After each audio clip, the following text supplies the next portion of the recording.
So here we are in the new setup. I've got a bigger monitor, so the webcam's higher, because I've also got a new GPU and PSU, so everything should be more stable. We'll see. Any problems I'll iron out over the next few weeks. But we're not here to talk about my PC. We're here to talk about, well, kind of things I've used a PC for, and that is the Fallout TV show on Amazon. Now, I've come to this quite late, arguably. You know, I joined, like a lot of us did, I think, with the Bethesda entries. But I know people, you know, have been with it for nearly 30 years now. So I appreciate that my interest, my knowledge, my experience is going to be different to those kind of people. But also there's people who've never played one of the games, and that's an interesting part of my approach to it. Before I go into it, by the way, I'm not going to spoil much because I know it's all bingeable in one go, but it's still recent that it's come out, so some people might take time, some people want to pace themselves, so this is going to not be spoilery. I'm going to not do any of that as much as I can. But yeah, so from the start, I watched the first episode on my own, saw a lot of the callbacks and references, really love those. And then I was talking about it to Amy, who's never played the games, never really shown an interest, it's not her style of gaming. And she said, "Do you think I'll enjoy it?" I went, "Well, there's one way to find out. Why don't you watch the first episode, like today, and then tonight, when we normally watch something and eat together, we can maybe carry on if you enjoy it." So she watched the first episode and she enjoyed it. So we have an interesting dynamic that we can show that both sort of hardcore fans, like I say, I wasn't there from 97, but certainly from Bethesda onwards, and I've played some of the old ones and know the stories and things like that. So from a relatively hardcore fan, someone who's done a video about Fallout 4 years ago on this channel, I had one approach, and my enjoyment is not coloured by that, that's not the word, but it's affected by that. But her enjoyment is literally as someone who maybe has heard me talk about stuff. And the fact that we can both enjoy it, so we watched the series together from then on. I was kind of... You know how every time someone mentions The Lord of the Rings, The Two Towers, the whole thing about Viggo Mortensen actually breaking his toes has to be brought up. I think it's now one of the rules of the internet. I had to not, as I call it, Viggo Mortensen all over the shop. Or Two Towers all over the shop is what I used the other day. Because there's so many little callbacks and references. I was like, oh, I see that. But I also respect that my partner doesn't have that. So whilst I'm overjoyed with it, to her it's just a prop, it's just a creature, it's just a character, it's just a place.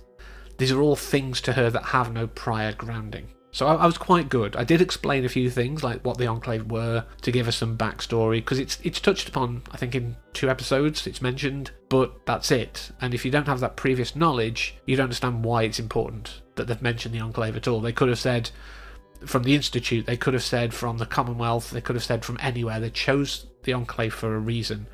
That's possibly one of the one of the flaws I'd say about this. There's some stuff that maybe could have been explained so that the casual viewers can get the same level. That said, it didn't affect Amy. She still enjoyed it without knowing that until I told her, and then it just was like, okay, that's new information to hold. So like I say, we both came at it from very different angles, and we both got enjoyment out of it. That is the sign of a good show. I'm so glad we're out of the video game adaptation hell, where it either went too off the wall and no one understood it, or it was too close and what's the point?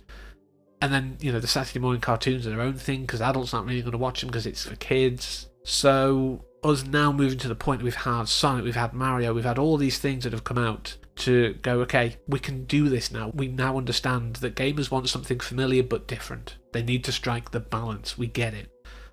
So whilst my initial, and I'm not alone on this, I'm sure, whilst my initial instinctual reaction to seeing the trailers come out and all that, I mean, even the announcement, was one of trepidation, I, over time, warmed to it, and watching it, absolutely brilliant.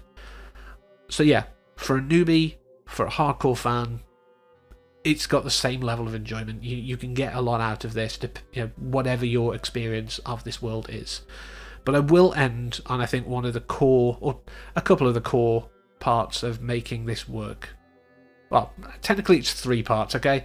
So we've got Jonathan Nolan behind it. Now, years ago, I did videos on Westworld because I loved what he did with that. I broke apart all the things, and again, Westworld, like robots, synths. Strange that he's doing Fallout now. Maybe we'll see some things in the future. Maybe we already have. Who knows? But yeah, so him behind it, I think, really helps. He has a very good attention to detail. He cares about making a good project. He also often worked with Ramin Djawadi, who did amazingly on the score for this. And I had what I'm calling an autistic special interest overjoyed moment. When I heard the fanfare, I literally was just like vibrating in my seat, just beaming, and I just had to explain to Amy, like, that's game music. I think that's all I said, just 3 words, because it filled me with that joy, just that bam bam bam bam. It just tickled me in that way. But the last thing is, I think, the other crucial part of this whole thing, and that's the cast of Kyle MacLachlan. I just want to call him Kyle MacLean now, but Kyle MacLachlan, Ella Purnell, Walton Goggins, like, all of these people did so well in the roles of selling the characters. And is it weird that I think Walton Goggins looks better as the Ghoul and not Cooper? Tell me in the comments. Is that weird? Like, do you find it the same, or do I have a new fetish unlocked?